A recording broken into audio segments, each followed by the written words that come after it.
The Zarathi Dominion had ruled through fear for 3 millennia. Their conquest fleet, 200 dreadnoughts, each the size of small moon, had never failed to force surrender through mere presence alone. Most worlds capitulated the moment the fleet appeared on their sensors. Earth didn't. Humans, Admiral Kexvor said with amusement, reviewing the small blue planet's defenses. 40 vessels. Quaint little ships barely a tenth the size of our smallest destroyer. Send the standard ultimatum. The response came within minutes. A human face appeared on screen, Admiral Sarah Chun, according to the identification. She looked bored. Yeah, we received your surrender demands, she said, sipping from a cup of something steaming. Going to have to pass on that. Thanks, though. Kexvor's scales rippled with indignation. You have 40 ships. We have 200 dreadnoughts. Each carries enough firepower to crack your planet's crust. Admiral Chun nodded. Very impressive. Huge ships. Compensating for something. The bridge crew of the Zarathi flagship exchanged confused glances. Was this primitive species incapable of understanding the threat? You will surrender or be destroyed, Kexvor growled. Counteroffer, Chun said pleasantly. You leave, and we pretend this never happened. We're kind of busy this week. Season finale of our favorite show is tomorrow. Kexvor cut the transmission in rage. All ships advance. Show these primitives the price of defiance.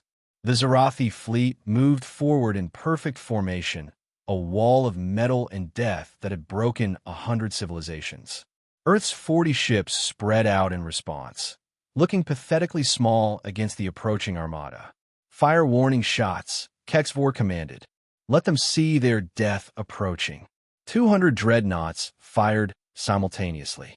The space around Earth's defense fleet lit up with enough energy to vaporize asteroids.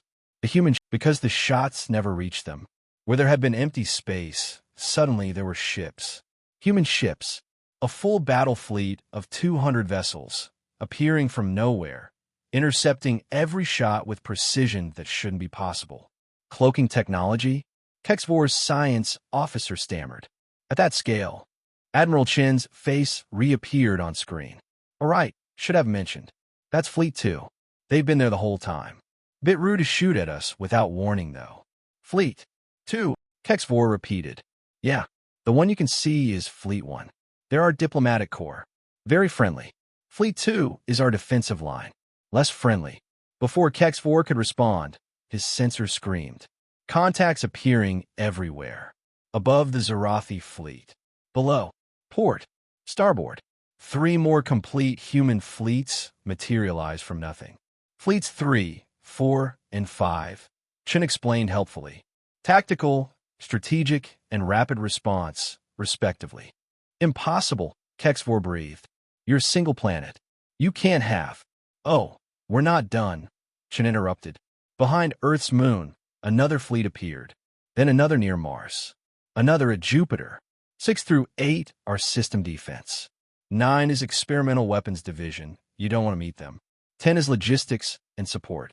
The tactical display showed it clearly. The Zarathi Dominion's invincible armada was surrounded, outnumbered, and outpositioned by a species that had achieved spaceflight less than a century ago. But wait, Chun said, and Kexvor heard something in her voice that made his scales turn pale. There's more. The space around the entire solar system shimmered. Thousands of smaller vessels appeared. Patrol boats, fighters, mining vessels retrofitted with weapons, private craft bristling with unauthorized modifications. Had to turn away volunteers. Kexvor's second-in-command whispered, Sir, we're detecting energy signatures from their civilian ships that exceed our military specifications. Ow! Kexvor asked weakly. Chun leaned forward. We're humans. We spent 50,000 years killing each other before we reached space. We got very, very good at it. Then we realized something important. The galaxy is full of threats. So we stopped fighting each other and started preparing for visitors like you. She paused, letting that sink in. Fleet 11, by the way, isn't here. They're currently parked in orbit around your homeworld. We thought it would be rude to visit without an invitation, but she shrugged. If you insist on being hostile, The transmission from Zarathi Prime came through immediately. Panicked reports of 200 human vessels appearing from nowhere, weapons powered but not firing. Waiting. Leave, Chin said simply. Now, and spread the word. Earth